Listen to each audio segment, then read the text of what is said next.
अस्सलाम वालेकुम बच्चों, आज 8वीं जमात के इंग्लिश के एक नए लेसन के साथ आपके सामने हाजिर हैं।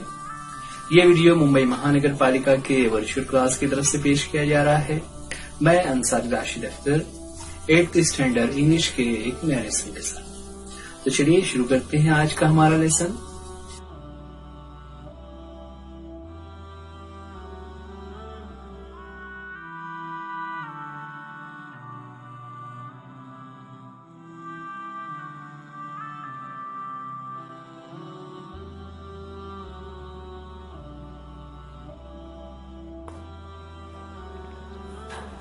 बच्चों, पिछले वीडियो में हम चैप्टर देख रहे थे एंड्रोक्लस एंड द लायन।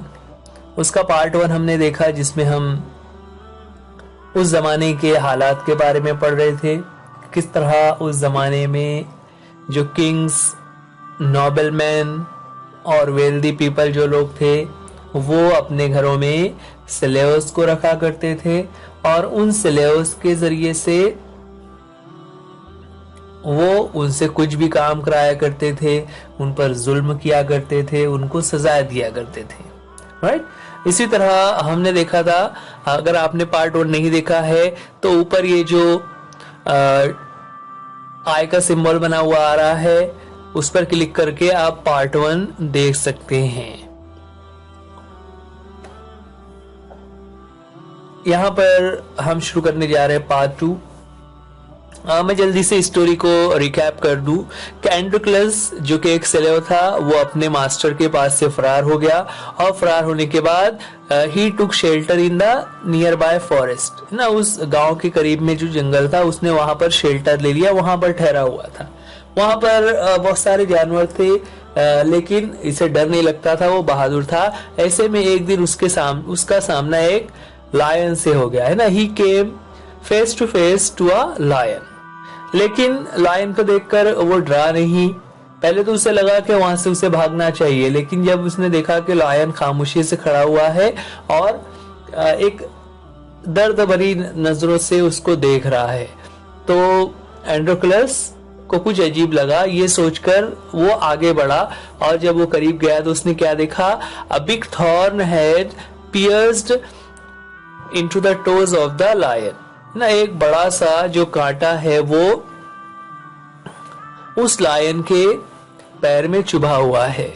उसने जब ये मंजर देखा तो वो समझ गया कि ये लायन क्यों इस तरह से गमगीन नजर आ रहा है और क्यों वो उसे इस तरह रहम भरी नजरों से देख रहा है। यहाँ तक हमने देखा था। अब आगे क्या होता है वो इस वीडियो में हम देखने जा रहे हैं। तो चलिए बिना ताखीर के हम शुरू करते हैं आज का हमारा चैप्टर। अगले पैराग्राफ में है, summoning up all the courage Androcles stretched his hand. पूरी ताकत, मतलब summoning up all the courage, पूरी हिम्मत जुटाकर। पूरी हिम्मत जुटाकर मतलब क्या कि जब वो उस लायन के पास आगे बढ़ा तो देखिए, अब एक तो लायन है, कोई इंसान होता तो उसे इतना डर नहीं लगता, या कोई दूसरा कोई एनिमल होता, कोई बकरी होती या कोई हिरन होता तो उसे इतना डर नहीं लगता। लेकिन चूंकि वो एक लायन है तो लायन को देखकर ही इंसान डर जाता है। ऐसे में एंड्रोक्लस ने पूरी बहादुरी को यकजा किया। उसने हिम्मत जुटाई and stretched his hand slowly towards the injured पॉ, है ना। वो उसके करीब जाने के बाद, चूंकि करीब तो आ चुका था, उसने अपने हाथ को आगे बढ़ाया। देखिए, अब जब हम जानवर की तरफ हाथ बढ़ाते हैं तो जानवर हम पर अटैक कर सकते हैं। He was afraid that the lion would attack him. उसे यही डर हो रहा था कि जैसे ही if it touched its swollen paw, जैसे ही वो उसके जख्मी पैर को, उस सूजन पैर को वो हाथ लगाएगा तो हो सकता है कि वो लायन उसे अटैक कर दे ना। ये सोचकर उसे थोड़ा डर भी लग रहा था, लेकिन उसने अपनी हिम्मत जुटाकर उसके पैर की तरफ हाथ बढ़ाया। अगला है, but the lion seem to understand his good intention ना। लेकिन ऐसा लग रहा था कि उस लायन को भी ये एहसास हो गया था, उसे सीम्ड हो गया था कि एंड्रोक्लस का जो इंटेंशन है वो गुड है, यानी वो उसकी हेल्प कर रहा है, इस बात का एहसास उसे हो गया था। एंड्रोक्लस टुक द पॉ इन हिज लेफ्ट हैंड, है ना, उसने उसके पैर में जहां पर कांटा छुपा हुआ था उस पैर को अपने हाथ में लिया। Deftly he pulled out the thorn, है ना। डेफली, देखिए डेफली एक नया वर्ड है। डेफली का मीनिंग क्या होता है, तो हमारी बुक में उसका मीनिंग दिया हुआ है। डेफली यानी महारत के साथ, यानी बिल्कुल जिस तरह से, चूंकि वो एक स्लेव था, है ना, स्लेव होने की वजह से उसको मालूम था काम किस तरह से किया जाता है, तो उसने बहुत ही महारत के साथ बिल्कुल संभाल कर उस थॉर्न को पुल्ड आउट किया, उसके पैर में से निकाल लिया। Then tearing a piece of his own clothing, अब देखिए जाहिर सी बात है कि वो कांटा छुपा हुआ था, कांटा निकाल लेंगे तो वहां से खून बह रहा होगा।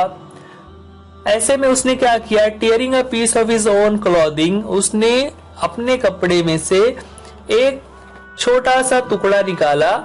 The kind man bound the Lions injured पॉ, और उस इंजर्ड पॉ को, यानी जो लायन का पैर जिसमें कांटा चुभा हुआ था, जिसमें से खून निकल रहा था, उसमें बाउंड अप कर दिया, मतलब उसमें बांध दिया, मतलब इस तरीके से उसकी मरहम पट्टी कर दी। और मरहम पट्टी करने के लिए उसके पास कोई पट्टी तो थी नहीं, उसने क्या किया, अपने ही कपड़े में से थोड़ा सा एक पट्टी फाड़कर उसको उस लायन के पैर पे बांध दिया।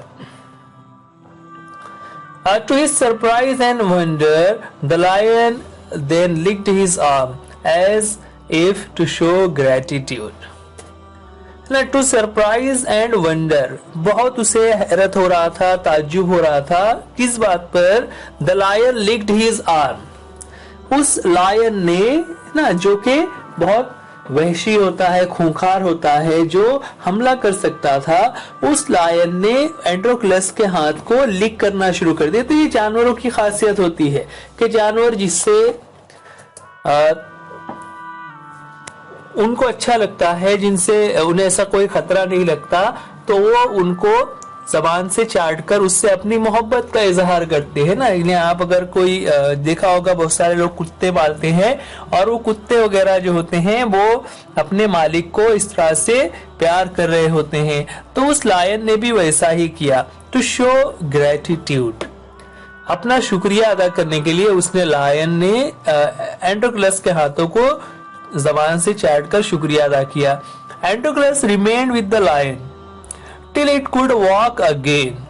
अब चूंकि उसके पैर में जख्म था, इसलिए वो सही से चल फिर नहीं सकता था, इसलिए एंड्रोक्लस उसी लायन के साथ रहने लगा, उसके साथ ही कुछ दिन तक रहा।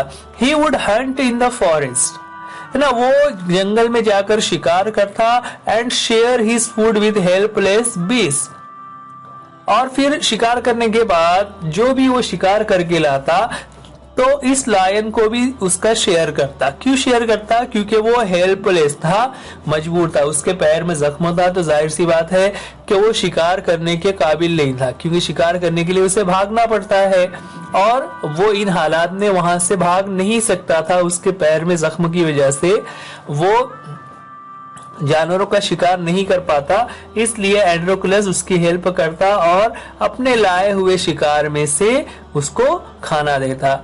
Every day he would clean and dress the lion's wound.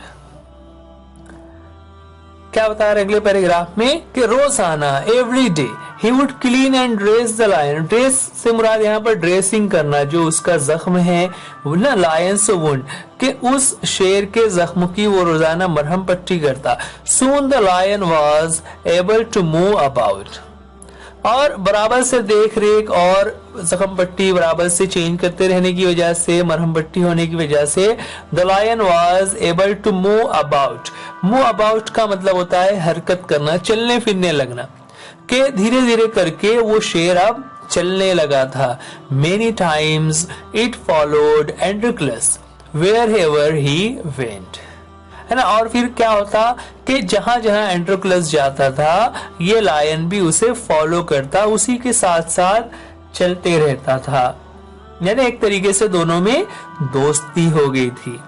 In the mean while, अब ये जंगल में तो ये सब चल रहा था, शहर में क्या हो रहा था जहां से एंड्रोक्लस भाग कर आया था, उसके बारे में अगले पैराग्राफ में बता रहे हैं कि in the meanwhile Androcles master had complained to the authorities that his slave Androclus had run away.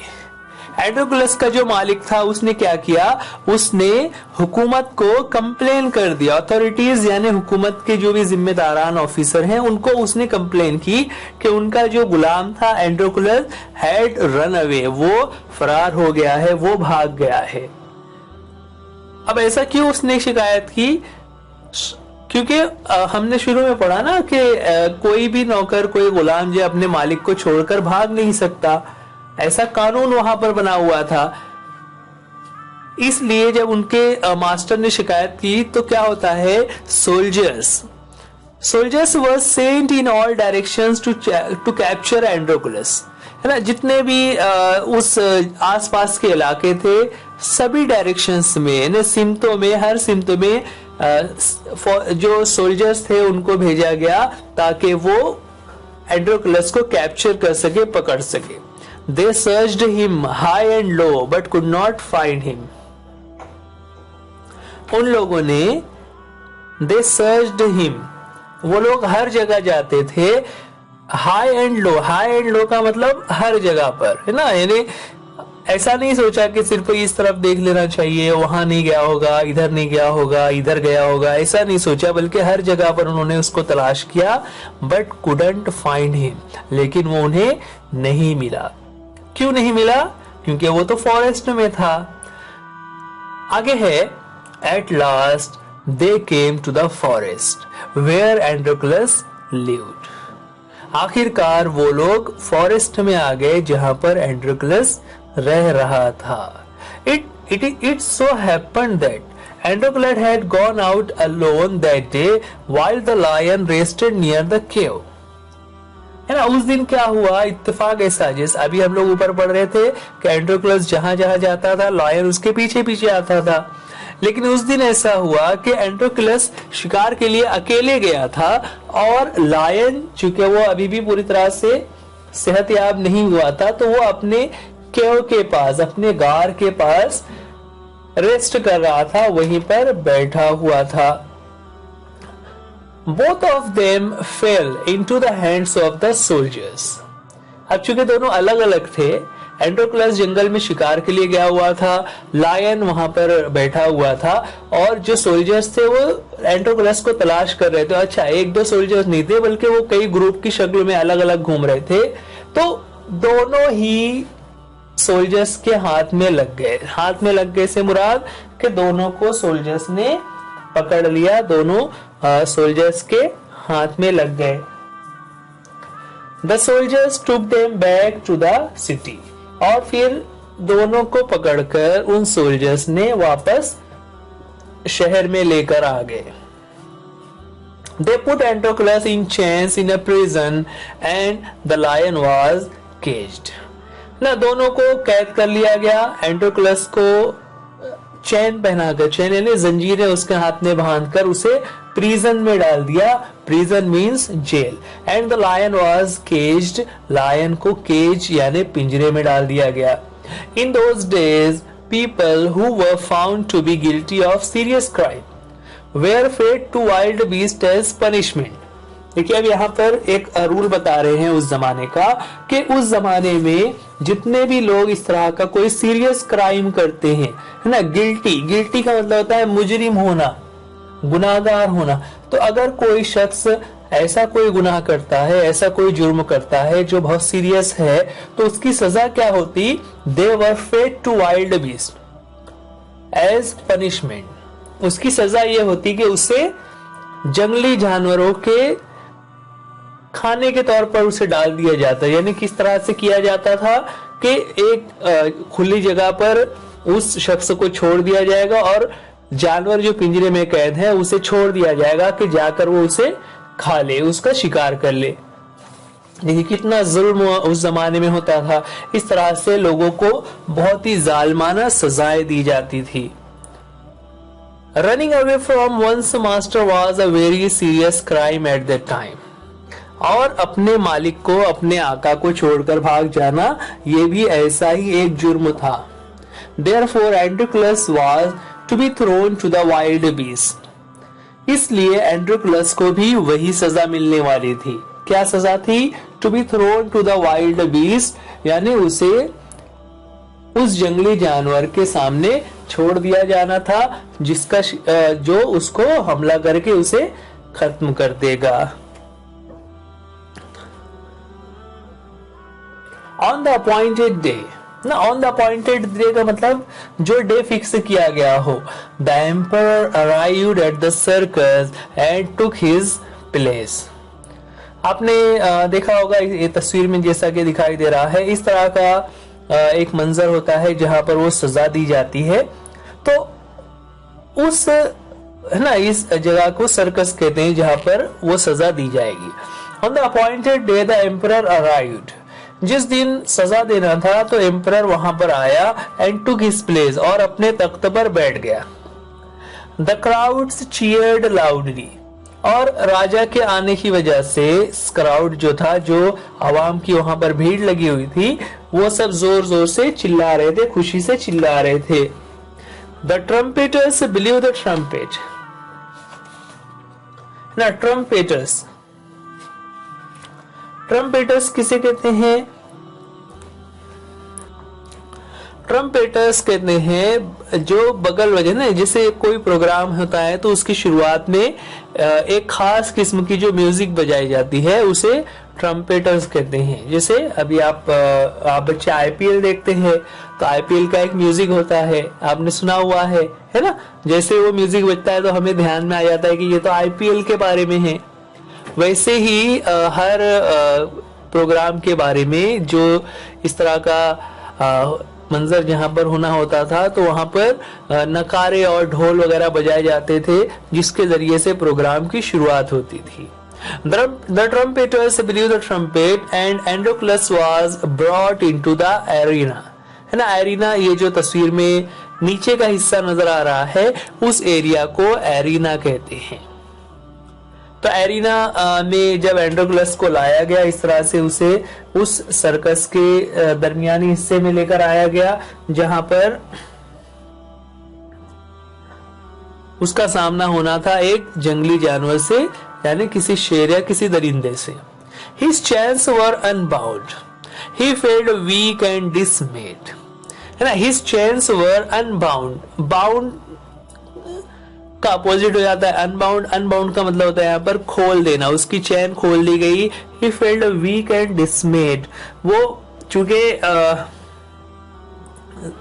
Jail में बंद था इसलिए वो अपने आप में कमजोरी महसूस कर रहा था।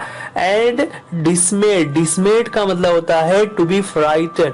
उसे डर भी लग रहा था क्योंकि उसे मालूम था, क्या मालूम था? He was certain that this was the last day of his life। उसे इस बात का एहसास था कि ये मेरी जिंदगी का आखिरी दिन है ना, क्योंकि अभी वहां से कोई जानवर आएगा और उस पर हमला करके उसको खत्म कर देगा। ये सोचकर वो बहुत ज्यादा उदास हो रहा था।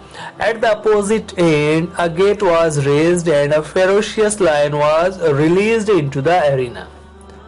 जिस जगह पर एंड्रोक्लस खड़ा था उसके सामने साइड में, अपोजिट साइड में अ गेट वाज रेज्ड, एक गेट जो है उसे खोला गया। और जैसे ही गेट वहां खोला गया, अ फेरोशियस लायन, फेरोशियस यानी बहुत ही खूंखार, गुस्से वाला लायन वहां से निकला और वो उसी एरिना में आ गया, उसी अखाड़े में आ गया जहां पर एंड्रोक्लस पहले से मौजूद था। It had been kept hungry to make more ferocious.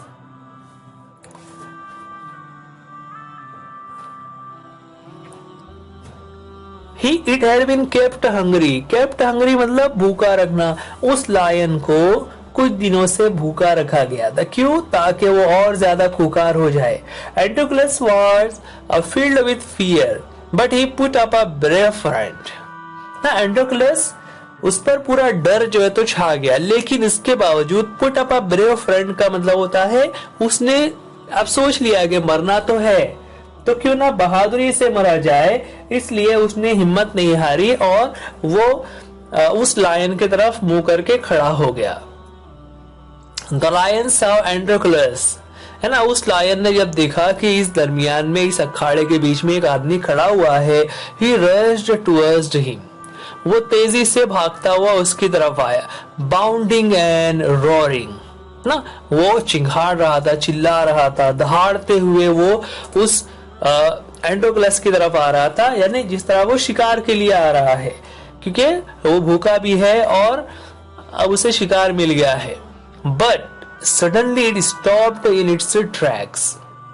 Then it moved slowly forward. लेकिन वहां पे एक अजीब बात हुई। क्या हुआ कि वो जो लायन दौड़ते हुए आ रहा था वो अचानक से रुक गया, और रुकने के बाद इट मूव्ड स्लोली फॉरवर्ड, वो धीरे धीरे आगे बढ़ने लगा, यानी वो तेजी से दौड़ते हुए आ रहा था हमला करने के लिए, फिर अचानक से वो रुक गया और फिर धीरे धीरे आगे बढ़ने लगा। All its rage seemed to have melted. ऐसा लगा कि उसका जो सारा रेज है, रेज यानी गुस्सा है ना, चूंकि भूखा था, उसे भूख लगी है और शिकार सामने है, तो वो गुस्सा भी था, ऐसा लगा गोया वो उसका सारा गुस्सा जो है वो मेल्ट हो गया है, पिघल गया है। एंड्रोक्लस saw this too. एंड्रोक्लस ने भी उसे देखा, और फिर क्या हुआ, each friend recognized the other. Each friend यानी दोनों दोस्तों ने एक दूसरे को पहचान लिया। क्या मतलब हुआ कि वो जो लायन था वो वही लायन था जो जंगल में जिसकी एंड्रोक्लस ने हेल्प की थी। To everyone's amazement, the lion bounded towards Androclus again, but when it reached him, it began to purr and rub its nose against him. To everyone's amazement, amaze कहते हैं हैरत की बात को, कि सबको बहुत हैरत हुई। किस बात पर? The lion bounded, कि वो जो शेर था वो बाउंडेड यानी भागते हुए, छलांग लगाते हुए एंड्रोक्लस की तरफ बढ़ रहा था। But when it reached him, लेकिन जैसे ही एंड्रोक्लस के पास वो पहुंचा, इट बिगैन टू पर कहते हैं जैसे जो जानवर होते हैं ना वो धीमी धीमी आवाज निकाल रहे होते हैं, तो उसे पर कहते हैं ना। गुर्राना जो होता है वो गुस्से में होता है, ग्रॉलिंग वो गुस्से में होता है, और पर जो होता है वो धीमी आवाज से, आप बिल्ली या कुत्ता अगर देखेंगे तो वो धीमी म्याऊ म्याऊ इस तरह से धीमी धीमी आवाज निकाल रहे होते हैं, तो उसे पर कहा जाता है। तो वो लायन भी वैसा ही पर कर रहा था। एंड रब इट्स नोज अगेंस्ट हिम, और वो अपनी नाक को एंड्रोक्लस से रगड़ने लगा, यानी वो उसको शिकार करने की बजाय उससे प्यार करने लगा। Androcles hugged the lion, he wept with relief and joy. Androcles hugged the lion, ना, हग यानी गले लगा लेना, वो उससे लिपट गया। एंड्रोक्लस लायन से लिपट गया, and wept with relief and Joy, और साथ ही वो रोने भी लगा, ना, उसकी आंखों से आंसू आ गए।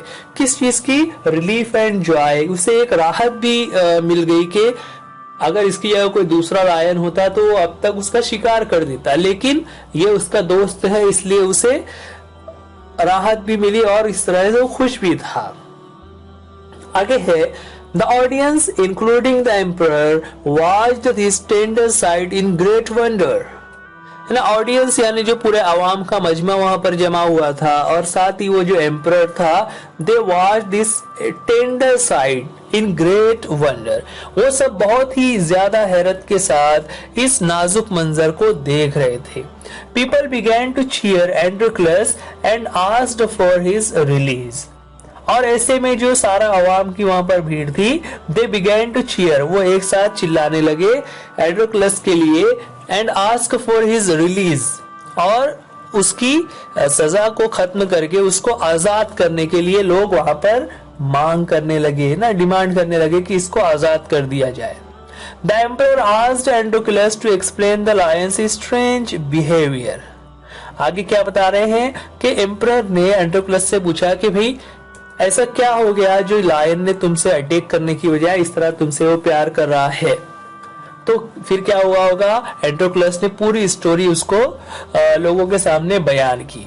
When he heard the whole story, Androclus ने जब स्टोरी पूरी सुनाई, the emperor was also moved by the gratitude and friendship between man and the beast. Moved by का मतलब होता है जज्बात से गालिब हो जाना, और उसे बहुत ज्यादा हैरत हुई कि किस तरह से एक जंगली जानवर और एक इंसान में इस तरह से दोस्ती और शुक्रगुजारी का रिश्ता कायम हो सकता है। He ordered that Androclus should be set free. He would no longer be a slave.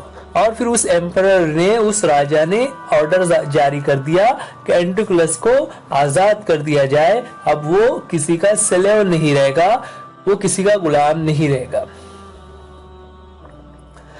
When the emperor asked Androclus what other reward he would like, emperor ने एंड्रोक्लस से पूछा कि तुम्हें और कोई इनाम चाहिए? तो एंड्रोक्लस ने कहा he did not want anything for himself, वो अपने लिए कुछ नहीं चाहता, but he wanted the lion to be set free too. लेकिन उसने अपने दोस्त के लिए डिमांड की। उसने क्या कहा कि the lion to be set free too, कि उस लायन को भी आजाद जंगल में छोड़ दिया जाए, उसे कैद में ना रखा जाए। जाहिर सी बात है, जब राजा ने खुद पूछा था तो राजा जो है तो उसकी ख्वाहिश को उन्होंने पूरा कर दिया। The two friends went back to the forest to live a free life. इस तरह वो दोनों दोस्त यानी एंड्रोक्लस और लायन दोनों ही फ्री होकर जंगल में चले गए और वहां पर वो आजाद जिंदगी गुजारने के लिए आजाद हो गए, फ्री हो गए। तो इस तरह ये थी स्टोरी जिसमें हम देख रहे हैं कि एक जानवर और एक इंसान के दरमियान किस तरह से ये रिश्ता होता है। बच्चों यहाँ पर इस चैप्टर के साथ बहुत सारी एक्टिविटीज भी हैं। आप उन एक्टिविटीज को देखिए किस तरह से है। जैसे उसमें एक एक्टिविटी है अपोजिट वर्ड्स के ताल्लुक से, तो आप वो एंटोनिम्स वाली एक्टिविटी को देखिए किस तरह से किया जाएगा, है ना। इसी तरह कुछ फ्रेजेस उसमें यूज हो रहे थे, अभी हमने उसके मीनिंग को समझा। आप उसे भी सॉल्व कीजिए, अपने टीचर्स से पूछिए, है ना। और खास करके इस स्टोरी को आप अपने तौर पर भी बयान करने की कोशिश कीजिए। इस पर से क्वेश्चन हो सकता है कि जो स्टोरी में वाकयात हो रहे थे, जो कैरेक्टर्स यहाँ पर आ रहे थे, उनके बारे में क्वेश्चन हो सकता है। तो आपको थोड़ा सा लिखने की कोशिश करना है अलग अलग कैरेक्टर्स के बारे में, किस तरह से कौन कैसा था। ठीक है, ये वीडियो आप बीएमसी एजुकेशन डिपार्टमेंट के उर्दू मीडियम के स्टैंडर्ड 8 चैनल पर देख रहे हैं।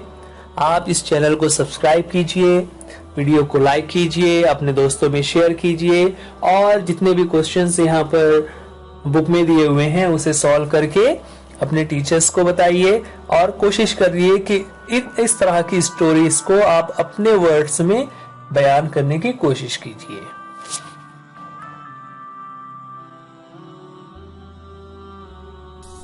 जो आज के लिए इस वीडियो में इतना ही। उम्मीद करते हैं ये लेसन आपको समझ आ गया होगा। वीडियो देखने के लिए थैंक यू। अल्लाह हाफिज, गुड बाय।